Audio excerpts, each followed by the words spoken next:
me disais tout à l'heure quand on était dans la voiture qu'un enfant, qu'un bébé comme ça, se vaut peut-être 5 000 € dans le pays. C'est une estimation. Hein. Une estimation, voilà. C'est énorme, mais c'est horrible à la fois. Il y a des pays où c'est moins, il y a des pays où c'est moins, c'est plus. Enfin, c'est vraiment en fonction des trafiquants qui arrivent à manipuler les parents adoptifs. Parce que ça, c'est quelque chose qu'il faut vraiment souligner. C'est qu'il y a énormément, pour pas dire la totalité des parents adoptifs, qui ont alimenté ces trafics d'enfants-là sans s'en rendre compte, sans le vouloir. Moi, ma mère adoptive, maintenant qu'on sait tout ça, elle me dit « Je regrette de t'avoir adopté pour cette raison-là. » Pour cette raison-là.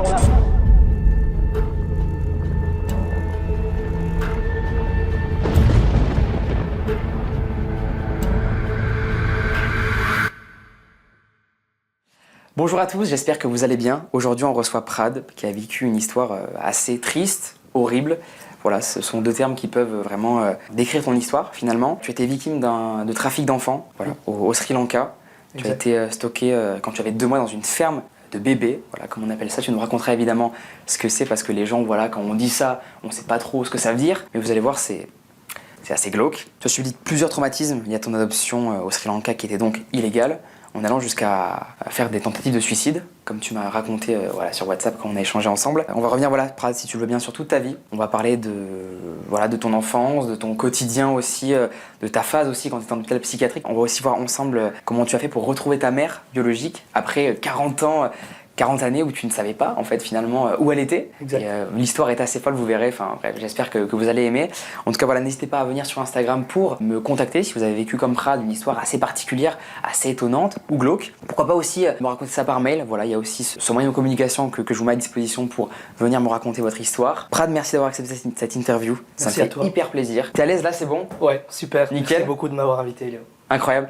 Écoute, j'aurai mon téléphone, n'y voit aucun manque de respect ou quoi. Juste j'ai les questions là en fait, j'ai pas eu le temps d'imprimer mes questions, voilà. Comme ça on le dit aux gens, on est transparent avec les gens. Je préfère le dire. N'hésitez pas aussi les amis à me rejoindre sur Spotify, voilà, je suis aussi disponible, ma personne, mes interviews sont aussi disponibles en format audio. Voilà, donc n'hésitez pas à venir, c'est en description. Je vous laisse ça là. Ok Prad, du coup on va commencer avec la première question. Mais déjà j'aimerais mettre un peu de contexte que je vais lire du coup sur mon téléphone juste maintenant. Ton enfance du coup va être chaotique. Tu vas te faire malmener par tes camarades de classe, tu vas vivre de la manipulation même psychologique, des insultes, seulement parce que ta couleur de peau est différente de celle des autres. À quel âge tu vas commencer à subir cet acharnement?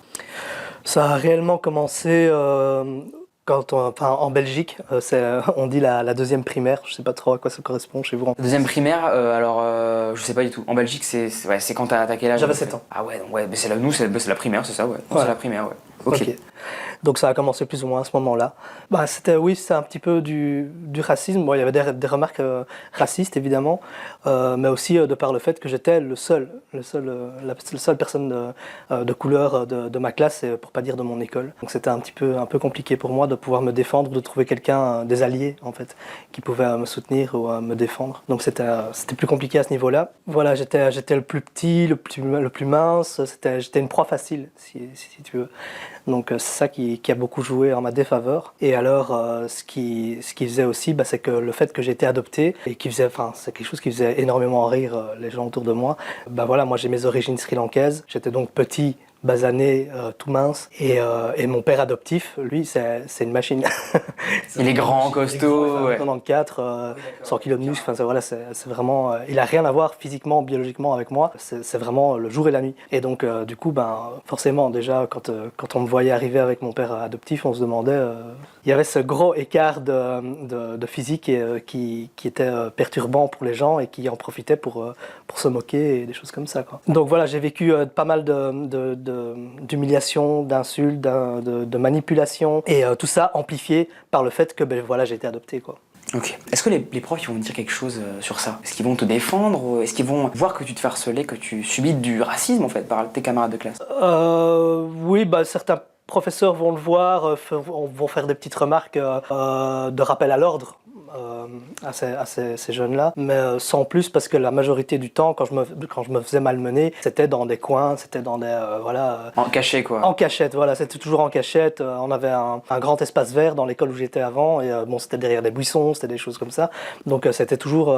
ils se débrouillaient toujours très bien pour pas se faire prendre, en fait. Hein.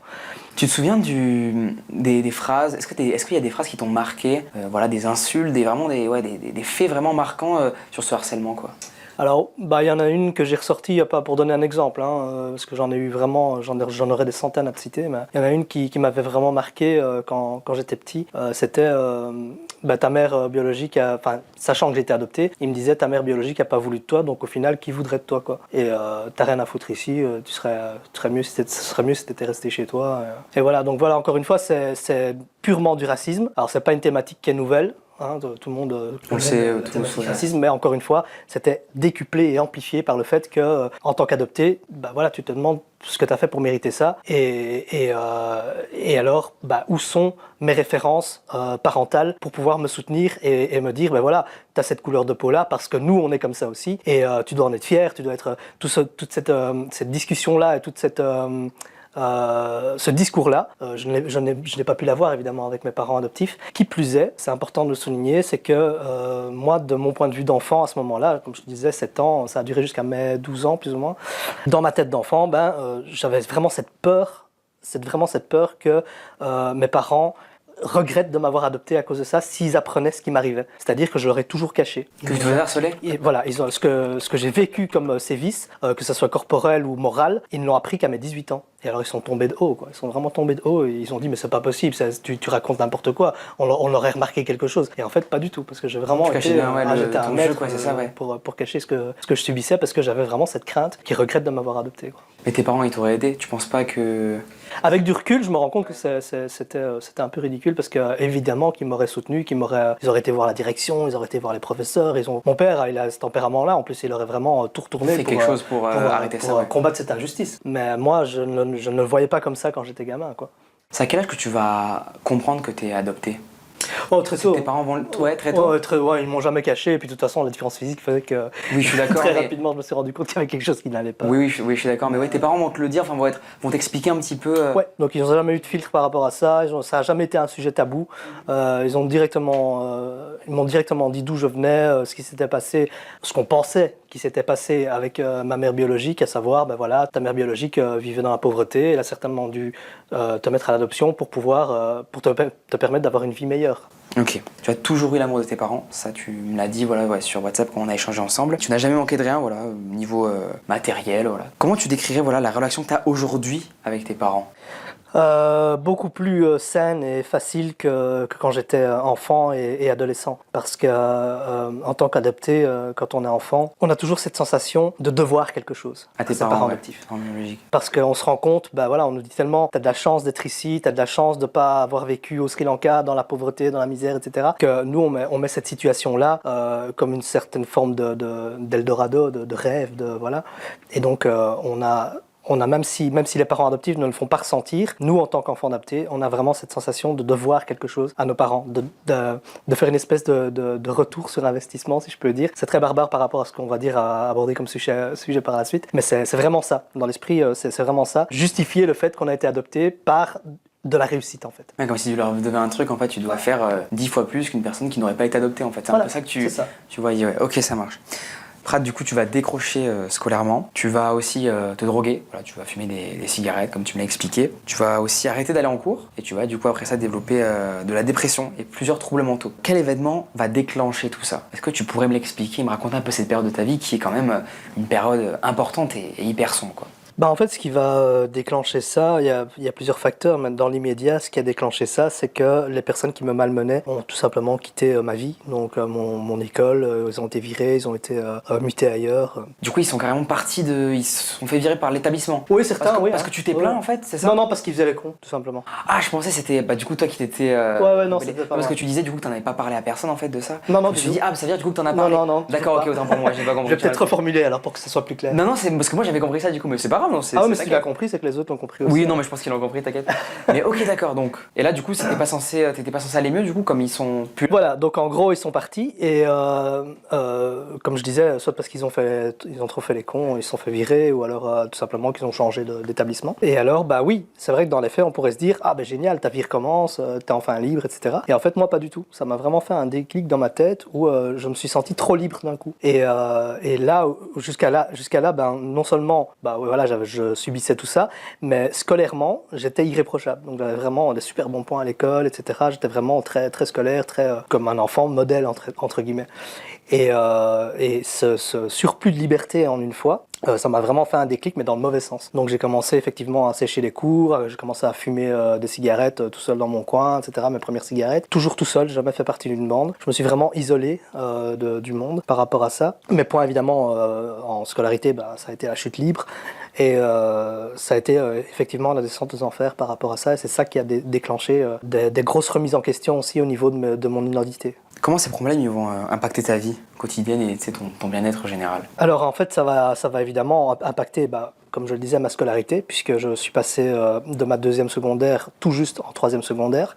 Puis ma 3e secondaire, je l'ai doublée. Ensuite, j'ai fait une année en apprentissage, le CAP chez vous, Ouais, ok. pour un petit peu changer de mode d'enseignement. Et puis j'ai recommencé en enseignement traditionnel, en 5e, ce qu'on a chez nous en Belgique en 5e. Et là, ça a été le tourbillon dans ma tête pour plein de choses. Donc, grosse remise en question identitaire. Et alors aussi, encore une fois, on revient à ce que je disais par rapport à mes parents adoptifs. Donc, c'est vraiment ce désir de ne pas les décevoir. Et je savais pertinemment après mon examen de mathématiques que j'avais rien foutu. On va pas se mentir, j'avais rien foutu. Et donc, je savais en sortant de mon examen de mathématiques que j'allais non seulement être complètement pété au niveau de mes résultats scolaires, mais surtout que j'allais décevoir mon père adoptif. Et ça, pour moi, c'était la catastrophe. Parce que je l'avais déjà énormément déçu pendant tout le reste, depuis mon décrochage, le début de mon décrochage scolaire, jusqu'à ce moment-là, j'avais fait que le décevoir. Donc, Pourquoi? Parce qu'il t'a fait des réflexions sur ça, même ta oui, bien mère, sûr, pour mes parents, comme pour beaucoup de parents, c'était très important d'avoir des bonnes notes à l'école et d'être un bon élève. Et là, c'était plus du tout le cas depuis plusieurs années. Et là, ça allait encore une fois remettre une couche et je ne l'ai pas supporté. Et alors, ça a été le gros tourbillon dans ma tête au niveau donc de ça, mais aussi de tout ce que j'avais vécu pendant mes primaires, etc.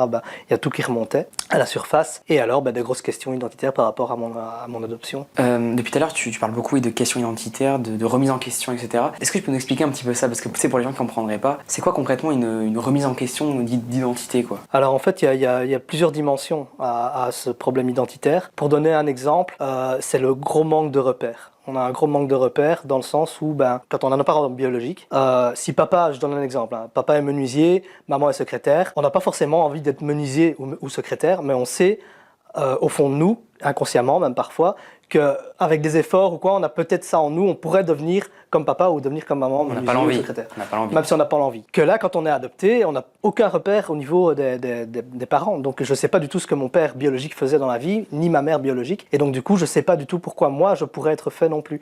Il y a beaucoup d'enfants qui ne sont pas adoptés, qui ont ce problème-là. Mais encore une fois, c'est vraiment décuplé et multiplié par la thématique de l'adoption. Tu vas traverser pas mal de crises de colère. Là, tu en voulais vraiment à tout le monde. C'était quoi les sources de ces colères que tu avais fréquemment? Le gros problème, c'est qu'on se demande vraiment où est sa place. Parce qu'en tant qu'enfant adopté à l'étranger, quand on est adopté en international, on se rend compte qu'en France ou en Belgique, forcément, quand on voit ma tête, on se dit, lui, il est pas breton, il est pas marseillais. Enfin, voilà, on voit bien que je suis d'une autre origine. Donc, je suis, entre guillemets, étranger. Et si je retourne au Sri Lanka, c'est marqué sur mon front que je suis un touriste et que j'ai été déraciné. Donc je suis aussi un étranger au Sri Lanka.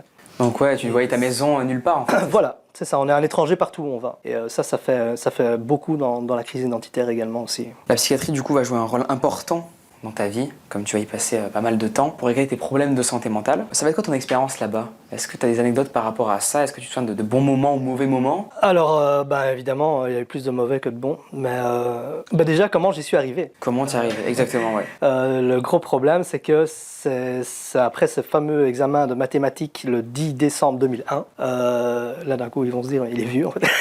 Alors, je pense pas, ils seront respectueux normalement en commentaire, donc ça devrait le faire, il devrait rien dire. Voilà, donc le 10 décembre 2001, je sors de mon examen de mathématiques et je me rends compte que je l'ai complètement foiré et que je vais encore une fois décevoir mon père. Il y a ce tourbillon dans ma tête que je viens d'expliquer avec tous les souvenirs, etc., les remises en question identitaires, etc. Et là, ni une ni deux, je fais ma première tentative de suicide.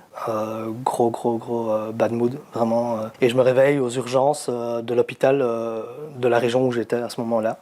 Et là, il me ils m'interrogent avec des psychologues et ils se rendent compte que je suis pas apte à être, je vais pas dire relâché, mais à sortir de l'hôpital comme ça, comme si de rien n'était. Et donc ils prennent la décision de me garder dans l'unité psychiatrie de l'hôpital afin de me prodiguer des soins pour la santé mentale et un traitement aussi.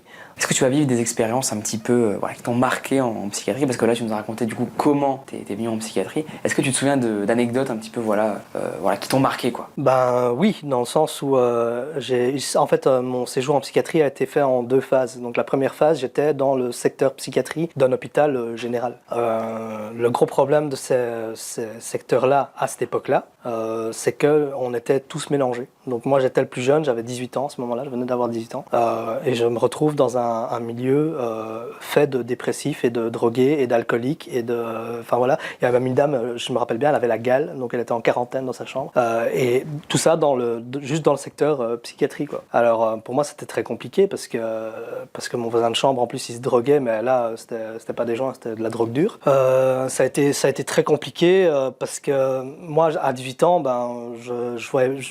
j'envisageais mal l'avenir de manière prospère. Et les psychiatres me disaient, mais ne t'inquiète pas, plus tard tu auras une belle vie, tu auras tout ce que tu veux, une femme, des enfants, la vie sera belle, etc. Et en fin de compte, la chambre à côté de la mienne, c'était un gars qui avait passé 50 ans, et qui était divorcé, qui voulait se buter tous les jours et qui était drogué, enfin voilà. Donc moi j'avais du mal à 18 ans à concevoir que je pouvais être bien plus tard, alors que j'étais entouré d'adultes qui ne l'étaient pas, quoi. Tu te dis que tu vas finir comme eux en fait. Voilà, cette image-là, du coup, donc tu te dis il y avait vraiment automatiquement, un conflit dans ma tête je vais être comme eux, faisait quoi. que c'était pas envisageable pour moi de me dire la vie sera belle plus tard. Tu vas réussir à en sortir de cet hôpital psychiatrique ou pas? Enfin, à partir de combien de temps, je veux dire? Voilà, donc après, je suis resté donc là de décembre jusqu'à février. J'ai passé mes fêtes de fin d'année 2001-2002 là-bas, aussi bien Noël que Nouvel An. Donc ça a été très dur aussi, ça, parce que c'est déjà pas marrant la psychiatrie, mais alors encore moins en période de fête. C'est personnel restreint, etc. Donc il fait un silence de mort, c'est horrible. Et en février, ils se sont rendus compte que j'allais encore moins bien que quand j'étais rentré.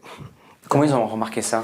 De par mon état, je parlais plus à personne, je m'enfermais, je voulais rien savoir. Et, c'était vraiment, on voyait, j'étais traumatisé par ce qui m'entourait en fait. Hein. J'étais vraiment j'ai presque envie de dire comme un animal en cage, mais sur lequel on tape dessus parce que j'étais vraiment, c'était pas physique, mais tout ce que je voyais au quotidien, c'était vraiment très très dur à voir.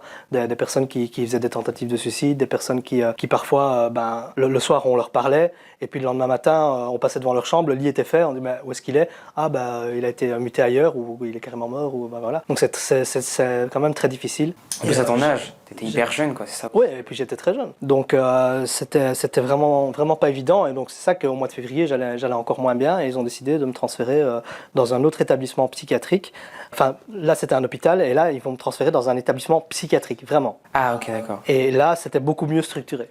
Donc il y avait une unité pour les adolescents, il y avait une unité pour les troubles alimentaires, tout ce qui est anorexie, boulimie, etc. Tu l'as eu ça d'ailleurs, troubles alimentaires? J'ai vécu les troubles alimentaires par après, ouais. Pas à ce moment-là, mais par après. Ouais. C'est intéressant comme thématique parce que c'est plus rare quand ça arrive à des garçons. Souvent c'est vrai. C'est plus souvent. Enfin, en tout cas, on en parle plus souvent quand c'est des femmes. Quand ce sont des femmes. Anorexie, mais ça peut arriver aux hommes aussi, j'en suis la preuve malheureusement. Et donc voilà, cet établissement-là était beaucoup mieux structuré et je me suis retrouvé donc dans l'unité pour adolescents qui allait jusqu'à, si je me rappelle bien, jusqu'à 21 ans. Et moi donc j'en avais 18, donc c'était nickel. Et donc là, t'étais un peu mieux psychologiquement, enfin ça allait, ouais. Au début, oui, franchement, parce que je me suis au moins retrouvé avec des personnes qui avaient mon âge, même s'ils vivaient pas la même chose, ils avaient leurs problèmes et leur parcours. Au moins, j'étais avec des personnes qui avaient mon âge. Et donc ça, c'était un peu réconfortant de me dire, voilà, enfin, je suis pas seul quoi, à avoir cet âge-là et à avoir des soucis identitaires et des soucis psychologiques en fait. Donc là aussi, ici, tu vas vivre des choses belles ou tu vas avoir des mauvais souvenirs de cette période? Alors, les mauvais souvenirs, c'est que j'ai refait des tentatives de suicide là-bas. J'ai fugué de là-bas. J'ai eu des grosses remises en question aussi. Je suis parti encore une fois dans tous les sens, mais mieux encadré que je n'étais avant. Et dans les bons souvenirs, c'est des amitiés qui se créent là-bas. Les personnes qui ne sont pas passées par là ne peuvent pas se rendre compte à quel point il y a des liens qui se créent très très forts. Parce que on est tous dans un état qui est perdu, quoi. Qui est perdu, mais perdu au point qu'on est entre la vie et la mort. C'est ça, psychologiquement, même si physiquement on est là, il y a déjà une partie de nous qui est ailleurs, quoi. Et ça nous lie, mais vraiment de ouf. vraiment très très très fort. Et quand il y en a un qui se désolidarise de ce groupe-là parce qu'il refait une tentative de suicide qui marche, ça fait très très mal, ça fait beaucoup de dégâts. Dans cet établissement-là, j'ai pu connaître des très bons moments, mais aussi des très très très mauvais. Et les amitiés que j'ai créées dans cet établissement-là, ce sont des amitiés, même si je n'ai plus de contact avec ces personnes-là, ou très peu. Qui était très fort en tout cas, quoi. Sur le moment, c'était... Ce sont des personnes que je n'oublierai jamais de ma vie. Jamais, même là maintenant j'ai 40 ans. Je sais que dans 20 ans, je me rappellerai encore de ces personnes-là. Pour quelle raison? Parce qu'ils étaient pareils que toi ou parce qu'ils avaient les mêmes problèmes que toi? Tu parlais avec eux? Parce qu'on était liés par ce mal-être. Par ce mal-être, ok. Par ce mal-être, cette perpétuelle envie d'être ailleurs. C'est même pas spécialement mort, parce que c'est vrai que ça c'est la finalité en fait. La finalité c'est le suicide. C'est quand le suicide marche, c'est la finalité. Mais il y a aussi cette envie d'ailleurs, sans pour autant que ça soit la mort. Et au final, on se rend compte qu'il n'y a pas d'ailleurs, il n'y a pas d'autre ailleurs que la mort qui peut nous soulager dans notre souffrance. Et ça, c'est vraiment très très important de le dire parce que les gens ne réalisent pas que, quand on n'est pas dans le cas ou quand on a un proche qui souffre de ce genre de trauma, on ne se rend pas compte, on pense que la personne veut en finir et veut abandonner tout le monde, y compris les personnes qu'il aime. Et dans les faits, c'est ça, on ne va pas se mentir, mais c'est surtout besoin de s'évader et de se sortir de soi, en fait. De ce mal-être profond, ouais. Ok. Tu me parlais d'un déclic qui va t'aider à te sortir justement de cette situation, de l'état de dépression dans lequel tu étais. Ça va être quoi ce déclic? Est-ce que tu peux nous le raconter pour les gens? Alors le déclic, il a été que j'ai encore donc fait plusieurs tentatives de suicide, qui étaient plus... Il y en a une qui a été très hard. Alors c'est peut-être horrible de demander, mais comment tu faisais? Parce que c'est hyper contrôlé dans les hôpitaux, enfin tu peux pas... Il y a toujours bien une paire de ciseaux quoi qui traîne. Ça va vite, ça va très vite. Le moindre moment d'inattention pour les éducateurs, ça se paye cash. C'est fatal quoi, ok, waouh, d'accord. Okay. C'est gros big up à tous les éducateurs des centres psychiatriques. Un gros respect, ouais. Ils font un travail incroyable. Moi sur le moment même, quand j'étais dedans, je les prenais plus pour des emmerdeurs, pour des matons, hein, comme si on était en prison, etc. Mais avec du recul, je me rends compte du travail qu'ils ont fait. Également les infirmières de référence, parce que quand on arrive là-bas, on a une infirmière de référence qui nous suit tout le long de notre parcours. Elle est désignée au début de notre arrivée dans l'établissement et elle nous suit jusqu'à ce qu'on en sorte. Et moi, j'ai eu la chance d'avoir une infirmière de référence en or, mais vraiment en or. Encore une fois, sur le moment même, je m'en rendais pas forcément compte, mais avec du recul, je lui dois beaucoup, énormément. Donc, pour revenir à ta question, oui, j'ai fait une tentative de suicide qui a été vraiment presque fructueuse, si je peux dire, c'est trash, mais voilà. Et le déclic, ce qui a fait, c'est que la psychiatre en chef a décidé de me muter ailleurs, mais alors c'était, je saurais jamais, à l'heure actuelle, je sais pas encore si c'était réel ou pas, mais elle avait dans l'idée de me muter limite dans un établissement qui se rapprocherait plus d'un asile. À ce point-là, tellement je partais dans tous les sens et qu'ils savaient rien faire de moi, quoi. Je passais même des nuits dans un cabanon, donc attaché à un lit parce que je pétais des plombs. Dans l'établissement, il y avait un cabanon où tu mettais. Ouais. Donc c'est une pièce. C'est pas comme dans les films avec des capitonnés, avec des coussins sur les murs, machin, etc. C'est une petite pièce, vraiment une petite pièce, comme une petite chambre, mais vraiment très très petite, avec un lit au milieu et des sangles pour attacher la personne qui est sur le lit. Et il y a qu'une seule porte et qu'une seule petite fenêtre sur la porte. Et du coup, il t'attachait et alors, il t'attache et tu fais dodo là, la nuit, quoi. Le temps de te calmer, en tout cas. Soit toute la nuit, soit quelques heures pour le temps de te calmer. Ouais. Toi, tu faisais quoi, genre, est-ce que tu criais pour qu'ils emmènent à faire ça? C'était quoi l'action qui les a poussés à te... Souvent, c'est parce que je devenais très violent, pas avec les autres, mais avec moi-même. Je tapais dans tout ce qui... On avait chacun notre chambre, tu vois, c'était des chambres un peu comme dans un internat. Mais alors moi, je retournais tout dans ma chambre, quoi. C'était là, j'étais une tornade, j'étais un ouragan. Il y avait toute la colère, toute la souffrance que j'avais vécue quand j'étais enfant et le début de cette adolescence qui ressortait d'un coup. Et c'était vraiment... J'étais un volcan, c'était explosif. C'est bien que tu parles de ça parce que, par exemple, je prends mon exemple. Tu vois, moi, quand j'étais petit à l'école, il y avait un petit qui était un peu comme toi, qui criait partout, qui se frappait, etc. Et tout le monde rigolait de ça, tu vois. Et du coup, ça me fait prendre conscience qu'en fait, ce petit, il était peut-être juste mal et qu'il avait besoin d'aide, tu vois. Donc c'est hyper cool que tu parles de ça parce que les gens peut-être regarderont différemment les personnes qui, tu vois, ont des réactions dans la rue hyper bizarres ou se frappent ou, tu vois, crient. Ils pousseront peut-être plus la réflexion. Et c'est génial que tu nous racontes ça, du coup. Ah, mais t'as tout à fait raison. Hein. Moi, je suis convaincu que, dans la majorité des cas, je suis pas professionnel de la santé mentale. Je parle avec mon expérience. Mais t'as vécu ça, ouais. Je pense que dans la majorité des cas, les enfants qu'on peut voir dans la rue ou même des connaissances ou même parfois son propre enfant qui part aussi, encore une fois, dans tous les sens, qui est très explosif, qui est très colérique, etc. Ça cache toujours, ça traduit toujours une espèce de forme de mal-être Et c'est ça qu'il faut essayer de trouver De chercher, ouais, pour guérir ça, ouais. pour guérir ça. Et alors, souvent, ça va mieux. Mais la source du mal-être est parfois très profonde, et donc c'est compliqué. Tu t'exprimes tellement bien, je suis jaloux de toi, Prad. C'est quoi, du coup, le déclic qui t'a fait vraiment sortir de tout ça? Voilà, donc le déclic, c'est que on voulait me transférer dans un établissement qui était plus, qui s'apparentait plus à un asile. Et quand on m'a annoncé ça, je me suis dit, c'est pas possible, c'est juste pas possible que je finisse là. Il faut absolument que je trouve une solution pour ne pas finir là. Et la meilleure des solutions, c'était de leur donner ce qu'ils voulaient. Quand je dis leur, c'est les psychiatres, les psychologues, mon infirmière de référence et mes parents.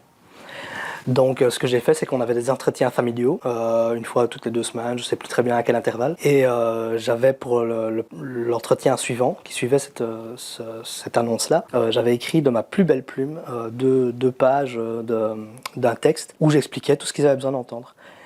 Oui, mais j'ai été adopté, j'ai tellement de chance, je sais que la vie qui m'attend est merveilleuse, il y a tellement d'enfants dans le monde, dans les pays sous-développés, etc., qui vivent dans la pauvreté, qui rêveraient d'avoir ma chance. Tout ça, je l'ai écrit dans ma lettre, en disant, ben voilà, je me vois plus tard, je me projette et je me vois avec une femme, des enfants, etc., le chien, la maison. Tu pensais ça ou pas, ce que tu disais? Pas du tout. Pas une seconde. T'étais pas du tout dans cette croyais optique-là? pas une seconde, mais je savais que c'était ma porte de sortie. Si je faisais pas ça, j'avais vraiment peur de comment ça pouvait tourner. Alors c'est paradoxal puisque derrière j'essaye de me lutter et en même temps je veux pas aller là. Donc c'est, comme je disais, c'est encore une fois ce besoin de s'échapper sans savoir comment. Et encore une fois, le suicide semble être la solution, alors qu'en fait, même pour quelqu'un qui a envie de se suicider, c'est pas forcément la solution. On y arrive, mais c'est pas forcément la solution. Donc tu fais cette lettre, c'est ça? Donc je fais cette lettre. Et ça marche. Donc c'est comment ça marche? Ils font quoi après? C'est quoi les démarches après qui suivent? Ils réfléchissent, ils se disent, en fait, il a peut-être changé. Donc on va lui laisser une chance. On va lui laisser 2-3 semaines. On va voir un peu comment il se comporte, comment ça se passe, etc. S'il continue sur cette lancée-là. Et comme de fait, moi je savais qu'il m'attendait au tournant. Donc j'ai fait exactement les choses, mais de manière progressive, de manière crescendo. Pas que ça soit trop cramé, quoi, ça sonne faux, quoi. Voilà, c'est ça. Donc au fur et à mesure, j'ai participé de plus en plus aux activités qu'il y avait dans l'établissement, parce qu'on avait des activités comme du sport ou des choses comme ça. C'était vraiment bien mis en place pour nous faire nous redonner goût à la vie, quoi. Et jusque-là, je m'impliquais pas plus que ça. Et là, forcément, crescendo, encore une fois, je m'impliquais de plus en plus pour montrer que je voulais m'en sortir, que je voulais. Mais encore une fois, j'y croyais pas une seconde. Mais ça m'a aidé et j'ai fini par sortir grâce à ça. Est-ce que tes parents, ils vont, du coup, pendant que tu étais dans l'établissement psychiatrique, est-ce qu'ils vont te parler de leur ressenti à ce moment-là, après, du coup, que tu sois parti? Sur le moment même, on parlait pas beaucoup d'eux, parce qu'ils voulaient surtout savoir comment moi j'allais.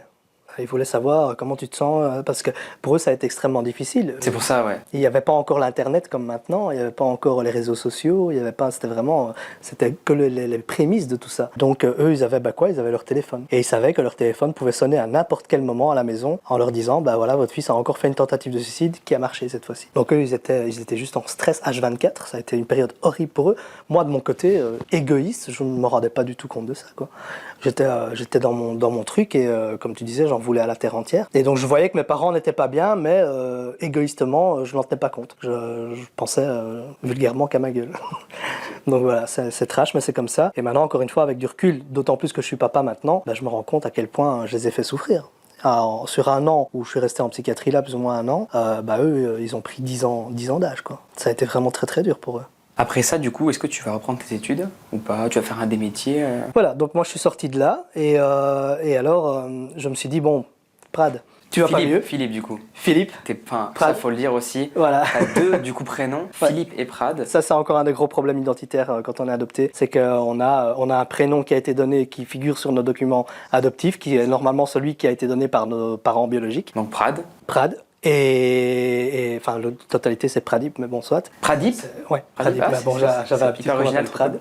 Et alors, le prénom que les parents adoptifs ont donné en rebaptisant l'enfant et en l'adoptant. Et dans mon cas, c'est Philippe. C'est obligé ça de rebaptiser l'enfant? Pas forcément, non. C'est un choix des parents. Et alors, il y a des parents qui conservent le prénom d'origine aussi. Dans mon cas, c'est pas arrivé, mais voilà, ça arrive. Donc là, moi, je me dis Prad. T'es sorti de la psychiatrie, mais on va pas se mentir, je me regardais dans le miroir, vraiment, et je me disais, tu vas pas mieux.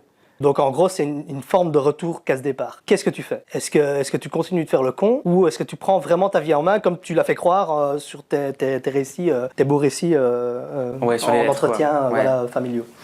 Et je me suis dit, en fait, j'ai vraiment eu cette prise de conscience où je me suis dit, la seule personne qui peut m'aider dans la dépression, dans le mal-être, dans la souffrance, etc., c'est moi-même. Je peux voir autant de psychologues que je veux, avoir la meilleure infirmière de référence. Et encore une fois, gros big up à elle aussi, parce que j'ai encore des contacts avec elle. Elle a vraiment été en or. Vraiment, au final, la personne qui peut t'aider, c'est toi-même. C'est vraiment toi-même. Alors je me suis mis des coups de pied au cul. J'ai repris les cours à l'école où j'avais arrêté. Ça n'a pas été facile parce que j'avais une étiquette sur la tête.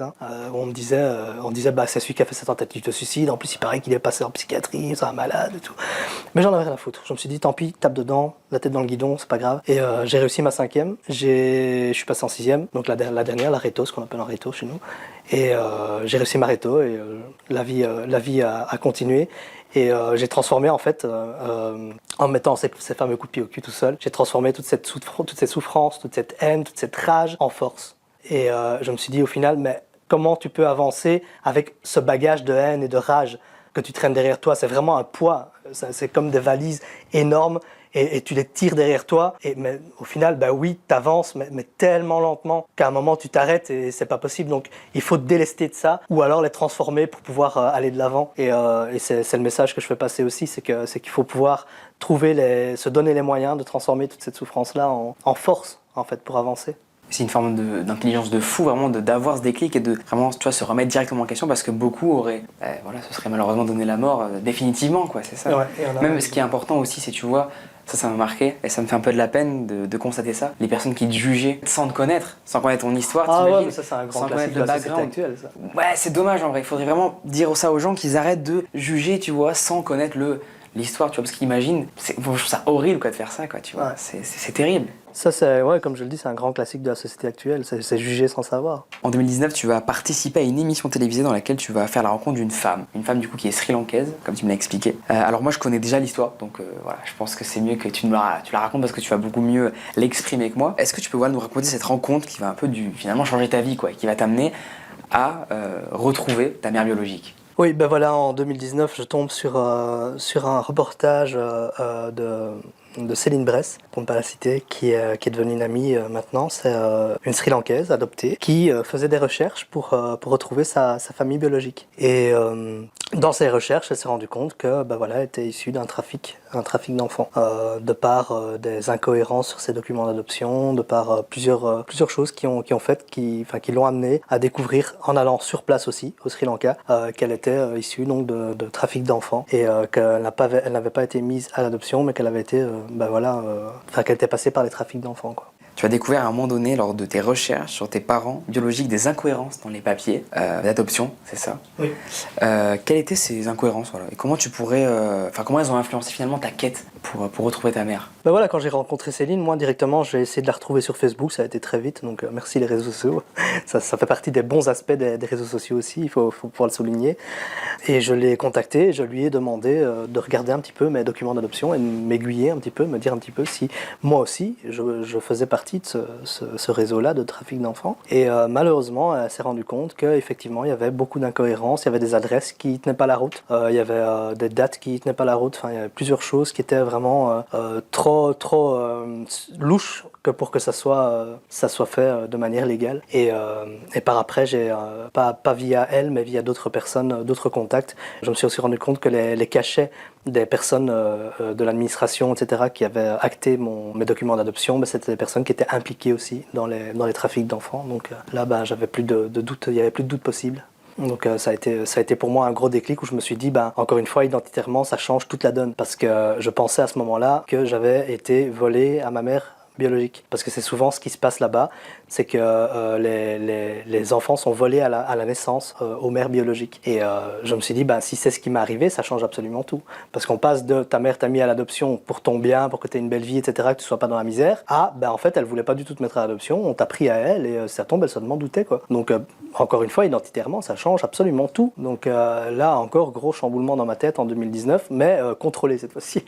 Contrôlé avec la maturité, avec l'expérience, je me suis suis dit, il faut que je sache, il faut que j'en sache plus. Il y a des nouveaux points d'interrogation qui se sont mis dans mon histoire du coup, mais je me laisse pas abattre et je vais essayer de faire la lumière là-dessus. Et je fais à ce moment-là, parallèlement, la rencontre de Colline Fanon, Mariella, qui est devenue ma meilleure amie et une marraine de ma fille, ma dernière fille, et qui elle avait vécu une histoire plus ou moins similaire, mais au Guatemala. Et en parlant avec elle, elle me dit, mais pourquoi tu ne créerais pas une association au moins représentative des enfants adoptés du Sri Lanka en Belgique? Parce que ça n'existe pas encore. Et c'est comme ça que j'ai fondé mon association Empreinte Vivante, qui lutte contre les trafics d'enfants via adoption illégale et qui fait aussi beaucoup de soutien et d'encadrement par rapport à tout ce qui est psychologie autour de l'adoption, sur la thématique adoption. Ok. Donc je crée mon association et via mon association, j'ai de plus en plus de confirmations par rapport à l'illégalité de mes documents. Alors quand je dis illégalité de mes documents, c'est dans l'administratif, donc dans ce qui a été repris et noté sur les documents d'adoption. Qu'est-ce qu'il y avait noté pour que les gens comprennent un peu? En gros, comme je le disais, des adresses qui n'étaient pas correctes, des adresses différentes pour des lieux de résidence de ma mère biologique, des dates qui étaient différentes aussi, mais alors aussi il y a une des adresses qui était la même que celle de ma consoeur Céline Brest dont je parlais tout à l'heure, qui n'est même pas une adresse, c'est une espèce de lieu-dit qui servait probablement à de plaques tournantes pour les trafics d'enfants.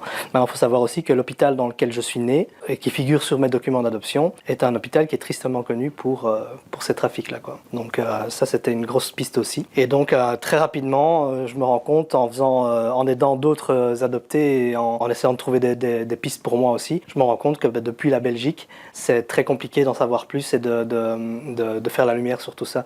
Donc impérativement, à un moment ou à un autre, il va falloir que je retourne au Sri Lanka. Et là, j'avais une de mes filles qui était née et c'était un peu compliqué pour moi. J'avais la possibilité de partir à ce moment-là et je ne l'ai pas saisi parce que je ne me voyais pas partir à l'autre bout du monde en quête de mes origines alors que mon bébé venait de naître et voilà, moi je suis très, très attaché à mes enfants. Normal, la famille c'est plus important. Voilà, oui, parce que du c'était coup, compliqué et puis en plus laisser ma compagne toute seule avec ces responsabilités-là, ça ne m'allait pas non plus, même si elle se débrouille très bien. Elle se débrouille même mieux que moi. Mais voilà, on est un couple, on a une famille, on est un bloc et je me voyais pas partir comme ça. À ce moment-là, c'était trop tôt par rapport à la naissance de mes enfants. D'accord, ok. Donc en fin d'année 2023, ta femme a créé une cagnotte du coup pour que tu partes au Sri Lanka, pour que tu y retournes du coup, comme tu n'avais pas pu saisir l'occasion, du coup, comme il y avait ta fille exactement. Enfin, du coup, tu vas arriver à la somme, c'est ça? Tu vas réussir à payer le billet d'avion et du coup, tu vas découvrir quoi quand tu vas arriver sur le territoire finalement, ton territoire?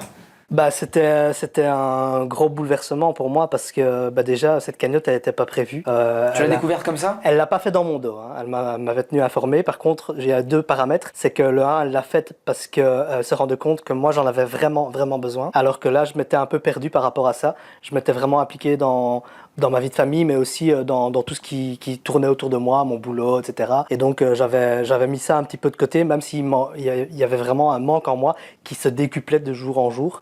Elle l'a ressenti beaucoup plus que moi, c'est ça qui est fou. Elle se rendait compte qu'effectivement il y avait quelque chose à faire parce que j'étais en train de me perdre moi-même et je ne m'en rendais pas forcément compte. Et donc c'est ça qui lui a donné aussi l'envie de faire cette cagnotte. Et alors les gens, la bienveillance des gens et la générosité des gens a fait qu'effectivement j'ai pu retourner au Sri Lanka et je suis parti avec mon meilleur ami Gaëtan, que je salue d'ailleurs. Donc vous avez enquêté du coup, là c'est parti pour l'enquête quoi. Voilà, on est parti là-bas avec deux optiques, déjà à découvrir mon pays, parce qu'il faut savoir qu'encore une fois en tant qu'enfant adopté, quand tu retrouves ton pays d'origine, il faut savoir que ton pays d'origine en lui-même est une personne. C'est comme si c'était une personne. Donc tu retrouves tes racines. C'est comme si tu retrouvais déjà un membre de ta famille quelque part. Parce que tu retrouves des odeurs, tu retrouves des parfums, des sons, etc. Que tu as l'impression de reconnaître, alors que tu ne les as jamais entendus en 40 ans. Donc ça, c'est complètement ouf, c'est complètement dingue. Donc ça fait déjà un gros bouleversement. C'est très, très, très impressionnant et très fort. Et alors, évidemment, la recherche de la famille biologique. Et alors ça a été un parcours du combattant, mais de dingue, vraiment de dingue, parce que moi j'ai été adopté il y a 40 ans. Et donc il y a 40 ans, je vais pas aider les personnes qui sont médisantes, mais c'était la brousse. Alors, on va pas se mentir, c'était la jungle. Donc il y avait des cahutes par-ci par-là, mais c'était pas la ville comme maintenant. C'était vraiment, c'était pas désert, mais c'était pas du tout structuré comme maintenant. Et encore structuré, c'est beaucoup dire. Donc c'est vraiment un parcours du combattant pour retrouver quelqu'un. J'ai d'abord été aux adresses, malgré tout, que j'avais sur mes documents d'adoption, sachant que ce n'était pas forcément les bonnes, mais j'ai quand même été voir pour voir si j'avais pas des pistes. Et rien du coup, ça n'a rien donné. Ça n'a rien donné du tout.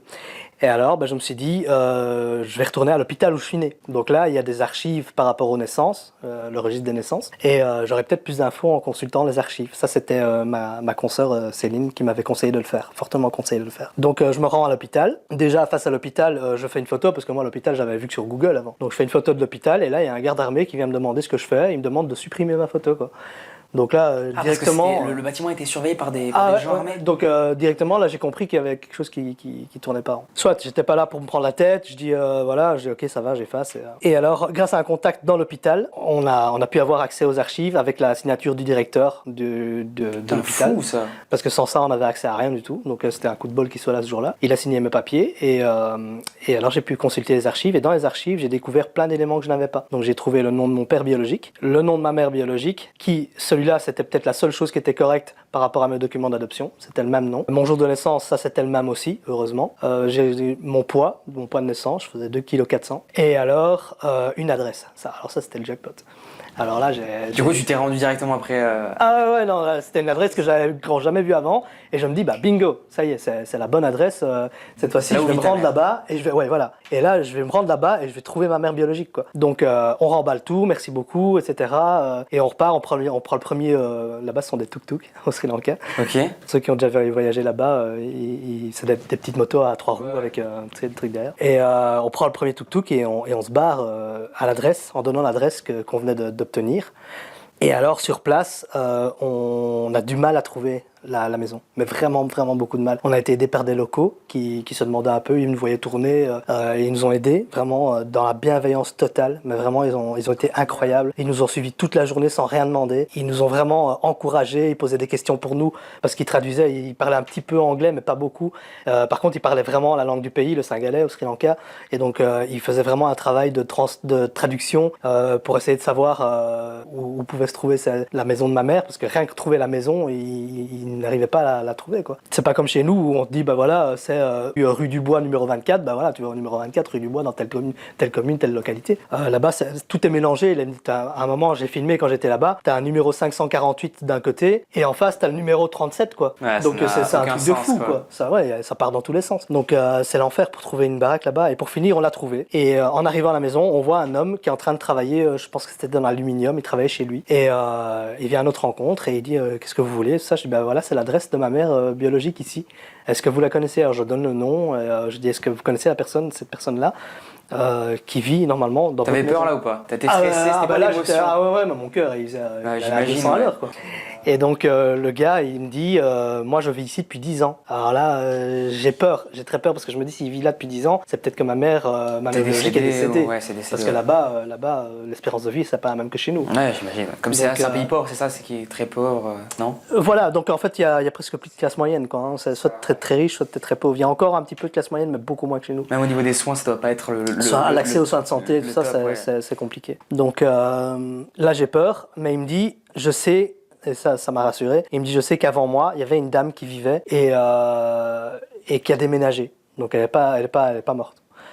Ouf. Donc là, on se met en quête de la retrouver, mais il sait pas ce qu'elle est devenue. Il la connaît pas. Mais il sait qu'il y a une dame qui vivait là, mais il ne la connaissait pas. Donc avec nous, ni une ni deux, il enfile un t-shirt et il part avec nous sur la route pour commencer à chercher. Il interroge les anciens du village, parce qu'il dit si c'était il y a 40 ans, il y a que les anciens qui pourraient savoir. Donc il commence à interroger, machin, etc. Et malheureusement, ça donne pas grand-chose. Il est resté avec nous toute la journée. Et alors pour te dire, petite parenthèse, la bienveillance de ces gens-là, ils sont de confession bouddhiste. Il faut savoir que le bouddhisme, c'est plus une philosophie qu'une religion. Et à la fin de la journée, sachant les conditions de travail et les conditions de vie là-bas, je me dis que c'est normal de lui donner quelque chose en compensation de toute la journée qu'il a passée avec nous pour le dédommager, si tu veux. Et là, il le prend, mais vraiment comme une insulte, quoi. Et même mon pote, il me dit, je crois qu'il est fâché. Je dis, ouais. Et en fait, il était fâché. Et il voulait pas... tellement gentil, tellement généreux, tellement Alors, il m'explique, il me dit, moi, je suis bouddhiste, on est tous humains, on est tous frères. Il n'y a pas de, t'es différent, t'es un étranger, t'es machin. Chez nous, il n'y a pas de frontières, on est tous humains, on est tous frères. Tu viens chez moi, le destin a fait que tu viens chez moi parce que t'es en recherche de ta famille biologique, de ta mère biologique. Qui je suis pour refuser de t'aider, et qui je suis pour demander quelque chose en retour. C'est juste incroyable comme mentalité, c'est fou, c'est vraiment fou. C'est hyper rare, hein, ce genre de personne. Ouais, c'est clairement. On ne les verra jamais, hein, normalement. C'est clairement, et le pire, c'est que toutes les personnes, parce qu'il n'était pas tout seul, toutes les personnes qui nous ont suivis pendant cette journée-là, on pensait pareil, quoi. Donc c'est vraiment hallucinant. Bref, je retourne à l'hôtel, au Airbnb qu'on avait. Donc là, t'es un peu... Bah, je suis pas en bad mood, mais en même temps, c'était beaucoup d'émotions en même temps, donc en plus, je suis claqué parce qu'on a beaucoup marché, etc. Il faisait 35 degrés, plein soleil, donc voilà, c'était très éprouvant même physiquement. Et je me dis, voilà, c'est un peu dommage, mais en même temps, c'était échangé nos numéros. Donc, ce monsieur-là, il s'appelle Samir, comme ce sera plus facile. Samir me donne son numéro et il me dit si jamais j'ai des nouvelles sur le temps que tu es encore ici au Sri Lanka, je te contacte et on se revoit, quoi. Ok. Et je crois que c'est 3 ou 4 jours après, il me ressonne et il me dit je crois que j'ai retrouvé quelqu'un de ta famille. Je dis c'est complètement fou. Moi, j'avais prévu l'avant-dernier jour, de faire encore une journée recherche de ma famille biologique. Et comment il a retrouvé Et en fait, c'est en parlant avec des gens, etc., il a fini par retrouver une dame qui avait vécu dans sa maison. Donc moi je me dis, c'est ma mère. On se revoit, il fait venir la fille de cette dame-là, parce qu'apparemment elle est décédée.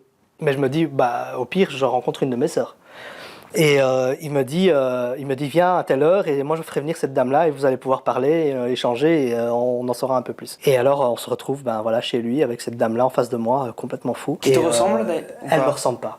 Et ça a fait un... Ça a été un peu red flag. C'était pas facile parce que je me suis dit, les espoirs là, c'était déjà un peu plus... Maintenant, on sait jamais, hein, c'était peut-être une demi-sœur, c'était peut-être... voilà. Mais déjà, physiquement, je me dis, on se ressemble pas plus que ça. Elle est venue avec ses 2 petites filles, qui avaient plus ou moins l'âge des miennes. Et je me rends compte qu'il n'y a pas cette alchimie, ce truc qui fait que je sens... Tu ressens que c'est ta mère. Voilà, je ressens rien du tout en fait. Je ressens de la compassion, je ressens de l'amour, je ressens de la bienveillance, mais pas un lien, tu vois, un lien, comme dans les films. Ouais. Moi, je m'attendais dans cette approche-là, tu te fais des films vraiment, au cinéma, quand il va se passer un truc, je vais sentir que c'est ma famille sans même la voir. Tu sais, elle n'aura pas encore passé la porte que je saurais que c'est elle. Non, il n'y a rien eu tout ça. On échange beaucoup, mais elle me confirme que sa mère a vécu là. Donc, je me dis, mais comment c'est possible que sa mère ait vécu là si c'est pas la mienne? Alors, on se tourne les ménages, et pour finir, ça donne rien. Au final, ça donne rien, mais on fait un test ADN quand même. J'avais pris un test ADN avec moi pour pouvoir savoir s'il n'y avait pas un lien de parenté quand même avec cette personne-là, même éloignée. Donc on fait un test ADN avec son accord, et moi je rentre en Belgique. Mon voyage se termine, je rentre en Belgique. Donc la déception... Déception, beaucoup d'émotions positives aussi quand même, mais déception de ne pas avoir retrouvé, d'autant plus qu'il y avait une dernière piste que je pouvais exploiter et qui n'a pas été exploitable, c'était de rendre visite au bureau, au secrétariat divisionnel de la région, de l'adresse que j'avais dans mes archives. Et il était fermé, c'était un jour férié, donc pas moyen, et je repars un peu avec cette déception-là aussi. T'aurais pu trouver quoi là-bas? Peut-être des infos sur l'éventuelle nouvelle adresse de ma mère. D'accord, ok. Mais voilà, j'ai pas su avoir accès, donc je repars un peu en bad mood aussi en Belgique. Et ça a été très difficile de revenir. J'étais très content de retrouver mon épouse maintenant, et mes enfants, mais en même temps déçu de ne pas avoir plus trouvé de ma famille biologique. Soit, le temps passe, et un jour, il y a Samir, avec qui j'ai gardé contact par WhatsApp du coup, qui me fait un message, complètement dingue encore, et qui me dit cette fois-ci, je crois que j'ai retrouvé ta mère. Mais pas, peut-être. Il me dit, c'est sûr, c'est elle. Ouais. Il me dit le nom correspond, la date de naissance correspond, l'adresse correspond, elle a vécu là, mais avec la dame, tu vois, la dame qui était décédée et dont j'ai rencontré la fille, on a fait un test ADN, en fait, elles ont vécu à 2 dans la même maison. Pourquoi elles étaient amies? Elles étaient amies juste, ok, elles vivaient ensemble, d'accord. Voilà. Parce que moi, entre-temps, j'ai eu les résultats du test ADN, du premier test ADN, négatif. Pas un lien, rien du tout, nada. Donc, du coup, la femme qui vit avec ta mère, du coup. Ouais, c'est ça. Ouais, ok. Et donc, voilà, il a retrouvé ma mère grâce aussi à cette dame-là, la dame sur qui on avait fait le test ADN. Ils ont cherché à 2 et ils ont retrouvé la piste de ma mère biologique, qui au final habitait à 5 km de là où on était. Donc pas loin du tout. Donc j'étais juste à côté, Léo. À 10 minutes en voiture. Ah, j'étais juste à côté. T'imagines la rage en moi de me dire que tout ce temps-là, j'étais à 5 km de ma mère biologique et de pas le savoir, donc de pas pouvoir aller chez elle, la prendre dans mes bras, après, etc. Après, tu n'aurais pas pu le savoir, mais... Mais je pouvais pas le savoir, voilà, exactement. Mais elle était où? Elle était dans quelle maison Elle était dans une maison à 5 km de là. Et j'avais pas l'adresse. Donc voilà, et c'est eux, en faisant presque du porte-à-porte, du bouche à oreille, etc., ils ont fini par la retrouver. Et voilà, donc un jour, il me dit, je vais t'appeler avec elle en visio. Oh, le stress que Ok, t'as dû et il avoir. me dit, je ferai ça demain matin ou après-demain matin. Ok, moi je me dis, je vais peut-être voir ma mère biologique, quoi. Et alors un jour, à 6h du matin, je me lève et d'un coup, je vois mon téléphone qui sonne. Et c'est une visio de Samir. Parce qu'en fait, là-bas, il y a 4h30 ou 3h30 en plus qu'ici. D'accord, ok. Donc pour eux, c'était plein milieu de matinée. Chez nous, il était 6h, je venais à peine de me réveiller. Je vois mon téléphone qui sonne et appel visio de Samir. Je décroche. Il faisait encore noir dehors. Et à la lumière de ma cuisine, je vois une dame à l'écran qui directement, quand elle me voit, fond en larmes et dit en cingalais, mon fils, tu es mon fils. Ah, alors là, je suis complètement perdu. Enfin, une explosion d'émotions, quoi. Je me dis, mais est-ce que c'est ma mère ou est-ce que ça l'est pas? Est-ce que, voilà, physiquement, elle me ressemble déjà beaucoup plus. Mais elle a 72 ans, donc c'est un peu difficile aussi parce que les traits sont altérés par le temps, par l'âge, etc.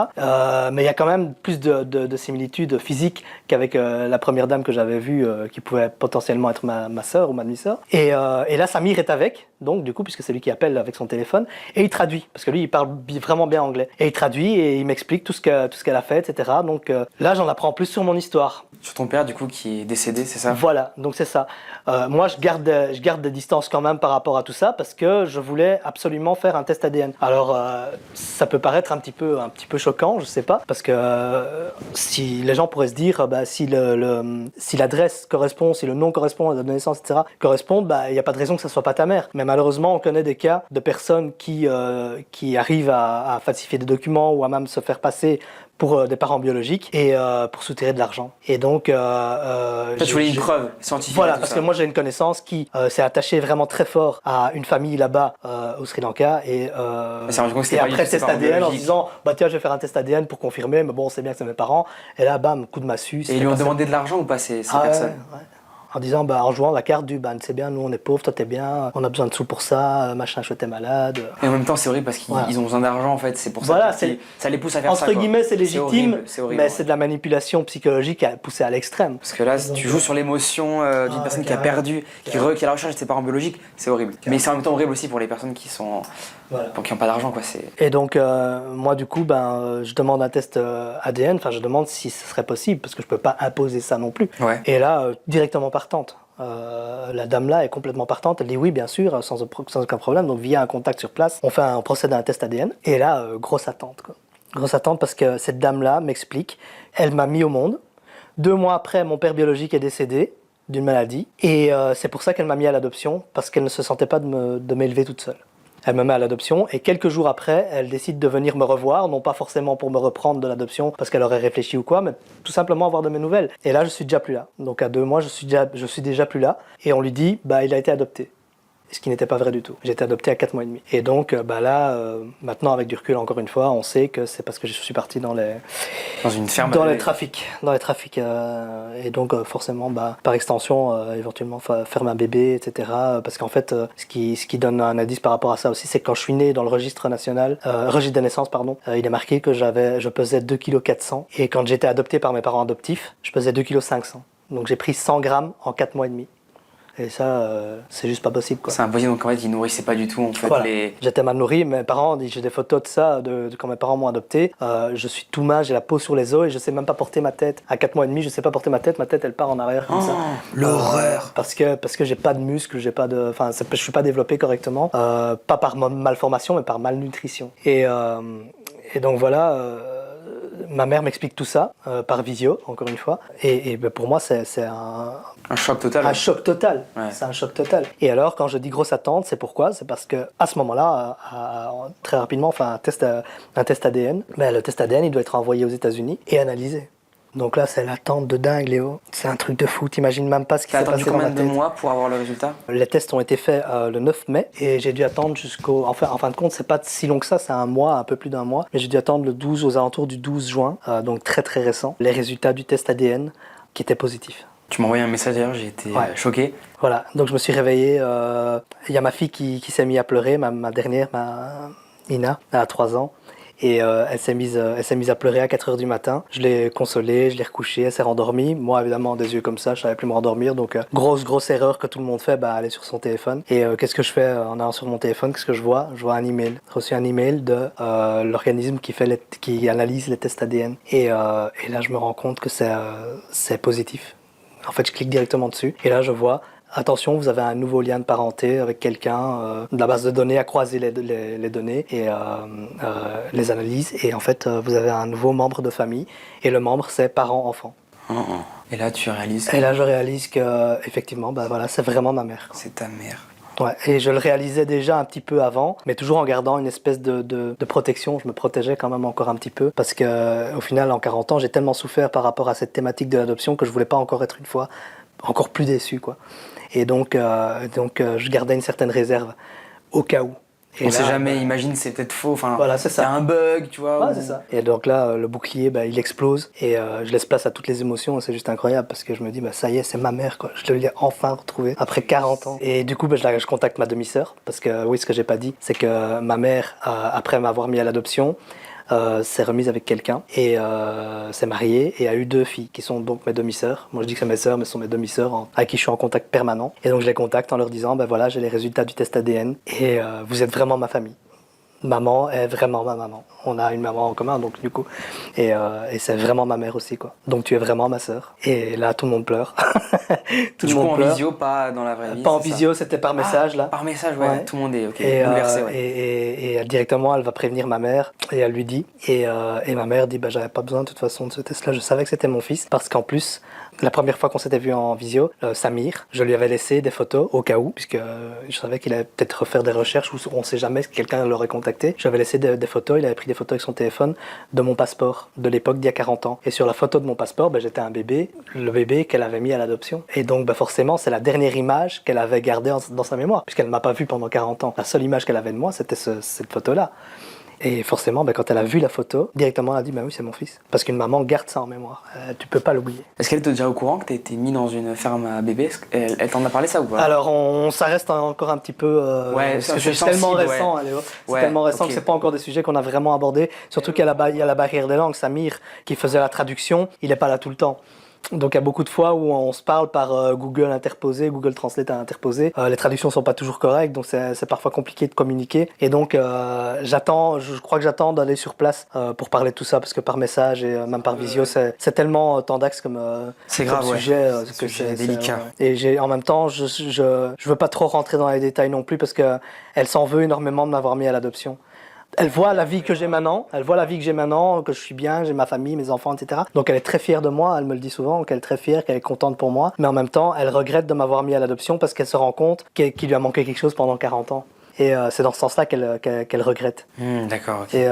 Et donc j'ai pas envie de trop rajouter une couche en disant pendant ces 40 ans-là, ça n'a pas été que rose et violet, quoi. J'ai vraiment eu des moments très difficiles, comme j'en ai parlé précédemment, et j'ai pas envie qu'elle soit au courant de tout non plus.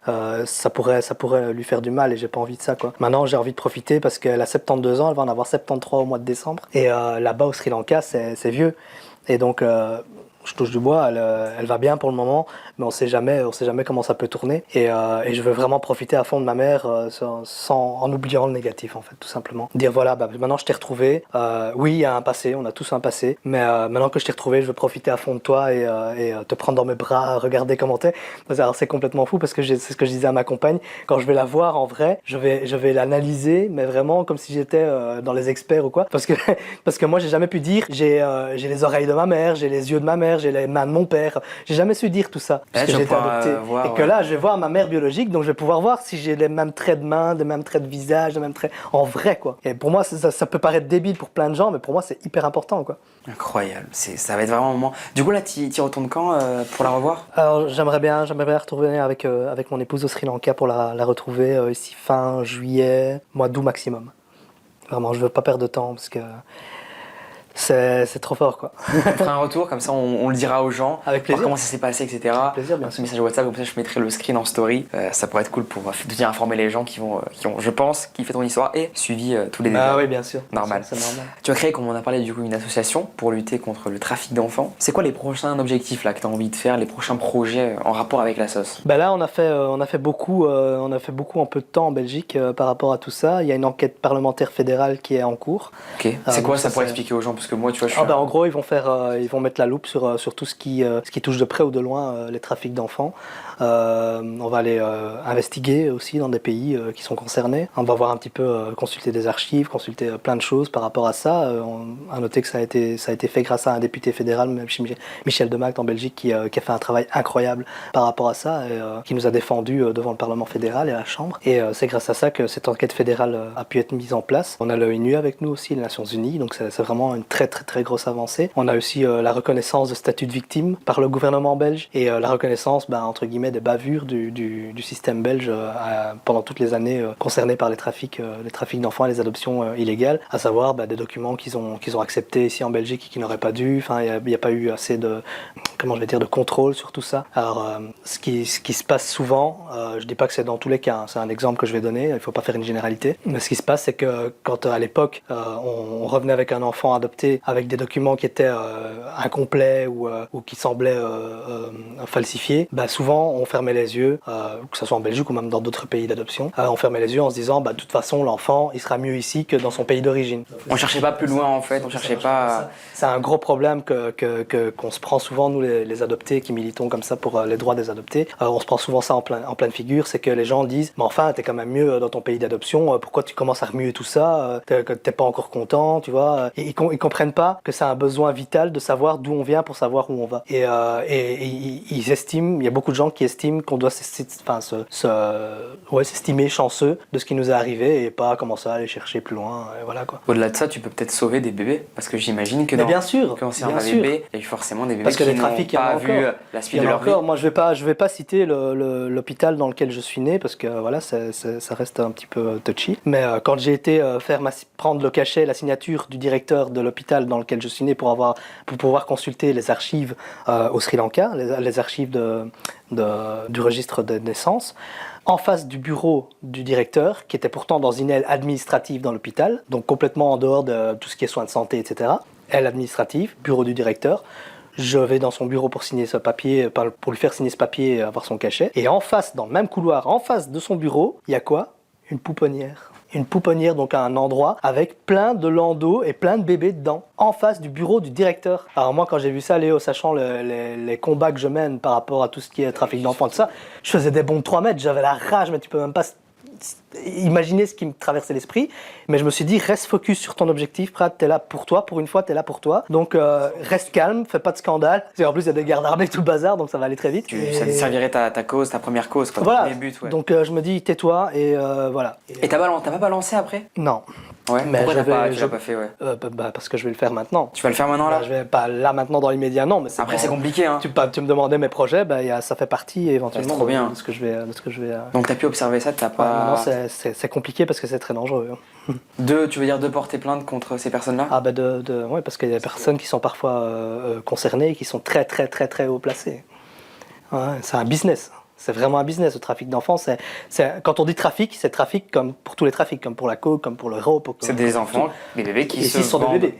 Mais qui dit trafic dit ça génère des quantités d'argent énormes, colossales. T'as enquêté du coup sur les fermes de bébés. Est-ce que toi t'as appris des choses étonnantes sur ça, qui t'ont vraiment étonné, qui t'ont horrifié, enfin tu vois. Est-ce que t'as appris des trucs ou pas du tout ? Tu peux me dire non, il n'y a pas de...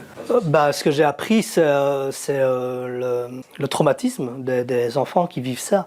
Moi je ne m'en rappelle pas consciemment. T'étais trop petit pour mais il y a un savoir, traumatisme interne certainement. Qui fait que on a toute cette colère-là en nous aussi, sans même la comprendre au final. C'est quelque chose qui est acquis à la naissance, c'est une souffrance qui est acquise et apposée à la souffrance, et qu'on retransmet, qu'on retraduit par de la colère, par plein de choses différentes à l'adolescence et à l'enfance, et qu'on comprend pas. Donc on se sent parfois en colère sans savoir pourquoi, et en fin de compte c'est un héritage, si tu veux, de ces souffrances-là. Et donc ça c'est très très impressionnant. Et alors les problèmes aussi, les problèmes physiques que ça peut engendrer, d'être mal nourri, mal soigné quand on a une maladie. Parce que moi j'ai la chance, moi j'étais mal nourri, mais entre guillemets que mal nourri.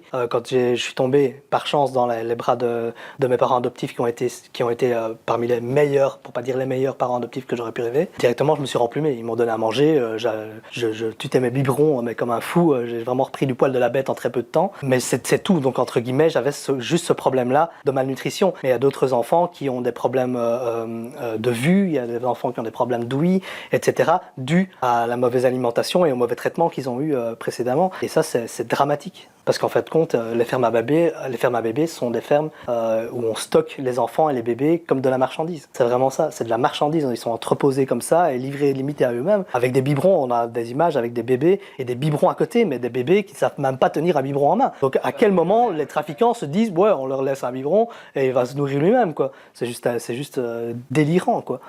Et moi, on a dit à mes parents adoptifs à l'époque que j'avais été nourri avec du thé. Parce qu'ils n'avaient pas de lait. Enfin, voilà, c'était... Ouais.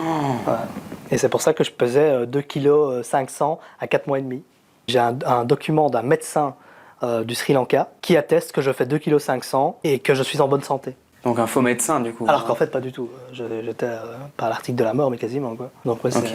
C'est sur des médecins qui sont aussi dans les combines et c'est un réseau mais incroyable quoi. Que peu de personnes se doutent. Hein. Moi, honnêtement, avant que tu m'envoies ce message, je n'étais pas du tout au courant de tout ça. Hein. À quel moment un pédiatre, à quel moment toi, Européen, avec la bienveillance entre guillemets des médecins d'ici, tu te doutes qu'un pédiatre qui s'occupe de bébés puisse être impliqué dans ce genre d'horreur quoi. Même c'est le corps médical, on est censé avoir confiance, voilà, aveuglément surtout, tu vois. Et là, bam, c'est un gros couteau dans le dos là pour. Ouais, parce qu'en même temps, ils manipulent les parents adoptifs qui vont sur place. Hein. Ça, parce que tes parents, toi, n'étaient pas au courant. Ils n'étaient pas au courant parce que pour la simple et bonne raison qu'on les a manipulés autant qu'on pouvait. On montrait une photo de moi, puis on m'a carrément montré en vrai, puis on repartait avec moi et tout ça. Donc les parents, ils sont là, ils ont de l'amour à donner, ils n'attendent qu'une chose, c'est d'avoir leur enfant dans les bras. Et là, c'est juste pas possible parce que, ah non, il y a encore des documents à faire, il y a des choses à payer, voilà. Donc c'est de la manipulation, mais qui va vraiment à l'extrême, quoi, pour des parents qui veulent donner de l'amour à un enfant, quoi.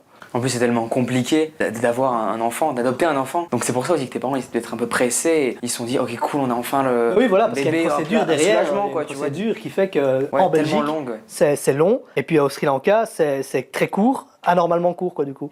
Et donc, ils voient le bébé, mais ils peuvent pas le prendre, etc. Donc c'est vraiment de la manipulation. Et c'est ce qui donne d'autant plus de raisons de parler d'un statut de victime pour les parents adoptifs aussi. Donc il y a plusieurs victimes, en fait, dans le lot, quoi. Il y a toi, tes parents adoptifs. Et les parents biologiques. Et les parents biologiques, effectivement. Tu me disais, tout à l'heure, quand on était dans la voiture, qu'un enfant, qu'un bébé comme ça vaut peut-être 5 000 € dans le pays. C'est une estimation. Hein. Une estimation, voilà. C'est énorme, mais c'est horrible à la fois. Ouais. Il y a des pays où c'est moins, il y a des pays où c'est moins, c'est plus. Enfin, c'est vraiment en fonction des trafiquants qui arrivent à manipuler les parents adoptifs. Parce que ça, c'est quelque chose qu'il faut vraiment souligner. C'est qu'il y a énormément, pour pas dire la totalité des parents adoptifs, qui ont alimenté ces trafics d'enfants-là sans s'en rendre compte, sans le vouloir. Moi, ma mère adoptive, maintenant qu'on sait tout ça, elle me dit « Je regrette de t'avoir adopté pour cette raison-là. » Pour cette raison-là. Pour avoir, elle dit « Tu es mon fils, je t'aime comme si tu étais mon sang, ma chair. J'ai reçu, comme tu l'as dit, énormément d'amour, j'ai jamais manqué de rien de mes parents adoptifs. Mais ma mère regrette énormément d'avoir alimenté ces trafics-là. Parce que pour eux, c'est un choc aussi. Moi, dans mes combats que je fais pour les adoptions illégales, on a toujours trois axes de victimes.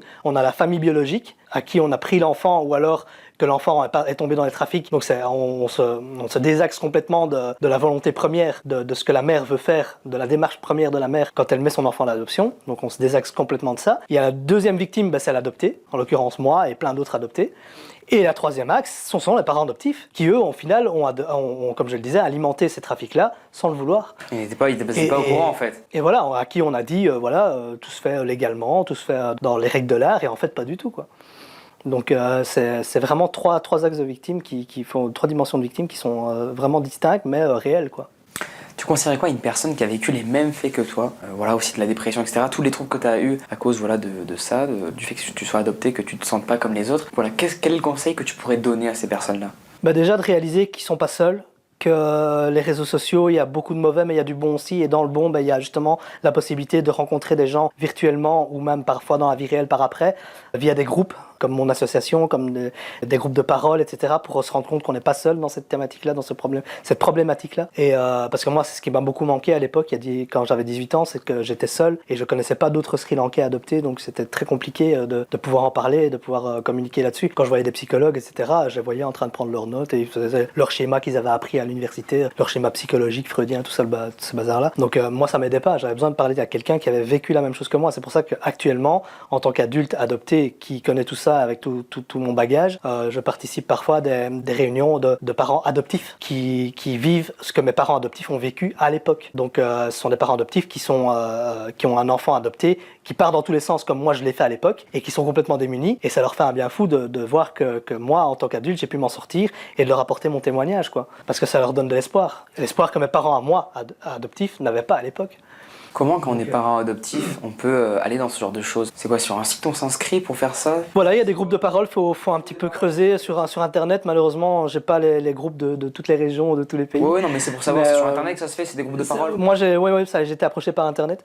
Et donc, c'est vraiment des petits rassemblements des de parents adoptifs, quoi, voilà, ouais, qui donnent juste simplement rendez-vous pour parler de ça, échanger leurs ressentis, leurs émotions. Et c'est très important parce qu'on se sent vite très très seul dans ces problématiques-là. Hein. Un parent adoptif, de par la barrière de la génétique déjà, mais aussi de par le problème de la méconnaissance du sujet, se trouve souvent impuissant et dépourvu de solutions par rapport à un enfant adopté qui part dans tous les sens, quoi. Alors je vais faire la dernière question, mais... C'est vrai que excuse-moi, j'ai pas répondu à ta question du coup. Ah si. Par rapport aux enfants adoptés, parce que j'ai dévié sur les parents adoptifs. Mais ce que je veux dire aux enfants adoptés, c'est qu'ils sont pas tout seuls, qu'il y a des groupes de parole. Et alors, ce qui revient souvent, et ce que je répète souvent quand je vais à des rassemblements d'enfants adoptés, etc., c'est que j'entends souvent... Encore une fois, je sais pas où est ma place. Je sais pas si ma place elle est ici en Belgique, je me sens pas à ma place ici en Belgique ou en France. Et en même temps, si je retourne au Sri Lanka, j'ai pas l'impression d'être à ma place non plus. Si je retourne en Inde, si je retourne en Chine, peu importe d'où on vient, je sais pas où est ma place. Et moi, ce que je réponds à ces adoptés-là, c'est que effectivement, on a ce besoin de racines. Donc, allez c'est une première chose, c'est la base. Allez dans votre pays d'origine, ne fût-ce que pour ressentir ce que la vie là-bas. Et alors, surtout, rappelez-vous que si vous êtes entouré de personnes qui vous aiment et que vous les aimez en retour, vous êtes exactement à la place où vous devez être, tout simplement. Que ça soit au Groenland, en Chine, au Guatemala, en Belgique ou au Sri Lanka, si vous êtes entouré des personnes qui vous aiment et que vous les aimez en retour, vous êtes exactement là où vous devez être. C'est une très belle fin, une très belle morale. Merci Prad, incroyable, j'ai passé un hyper bon moment. Ça nous aura permis de faire de la prévention sur ce sujet-là, le trafic d'enfants, que je connaissais pas du tout avant que tu m'envoies ce message. J'étais vraiment inculte sur le sujet, mais là je pense qu'avec ton témoignage on a tous compris qu'il faut faire hyper attention et même, tu vois, comme je le disais tout à l'heure, les personnes, tu vois, à l'école qu'on trouve un petit peu, pas anormales, mais je veux dire qui ont des comportements étranges, qu'on ne juge pas ça en fait directement et qu'on essaie de comprendre plutôt qu'on aille chercher derrière. Merci Prad, t'es content d'être là, c'était cool? Oui, c'était vraiment bien. Merci de m'avoir invité, merci d'avoir abordé cette thématique et cette problématique qui est trop souvent oubliée. Merci d'avoir mis ça en lumière parce que c'est vraiment important que les gens soient au courant de ce qui se passe. Merci à toi pour avoir témoigné et pour avoir aussi bien raconté. Merci. Merci beaucoup les amis, on se retrouve nous très prochainement pour une nouvelle interview. J'étais avec Prad et on se retrouve très très vite. Gros bisous tout le monde et je vous rappelle que je suis sur Spotify et sur Instagram pour me raconter vos témoignages, c'est l'idéal. Mail Instagram leo@refresh.co ou Instagram leo_yt. Gros bisous tout le monde et on se dit à très vite. Salut. There. Now we turn.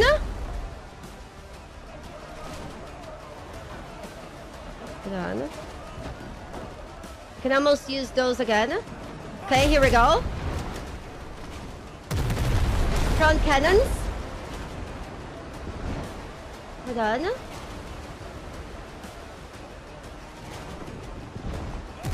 With front cannons, the other side cannon should be able to hit. God. Okay, we'll need to go back to the repairs.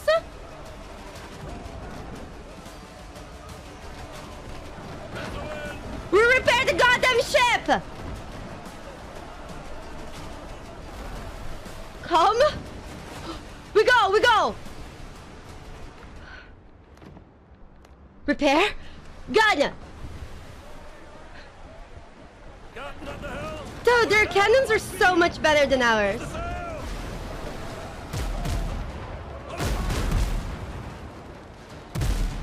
Okay. Gun! Just gun!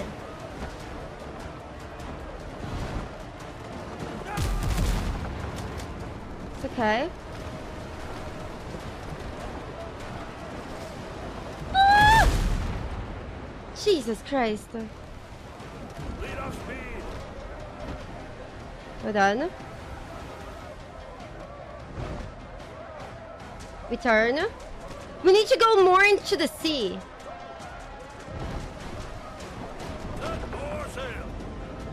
The Devourer is right behind us. No, they're gonna devour us. should go for the tiny ship first. Let's get them.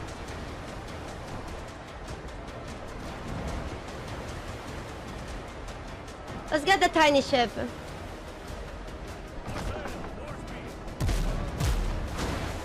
Okay. We lowered the speed. We got the side cannons. Shoot them with the side cannons. Keep turning. Oh god, there's another ship right there. Oh god. The Devourer is right behind us.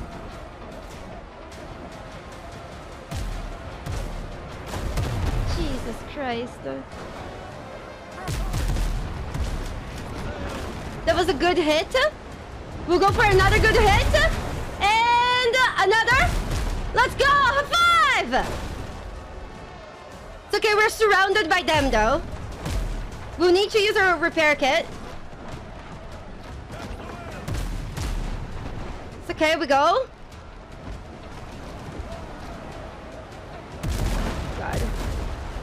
Come on, come on. Come on.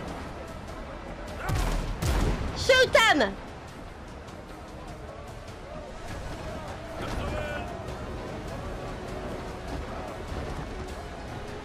No!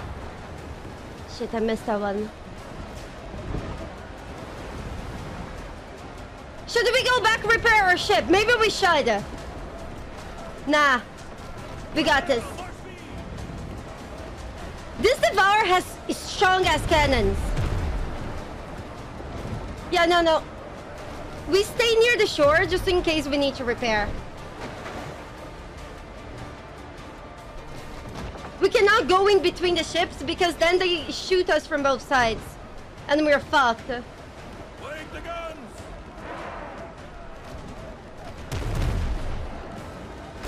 Damn it.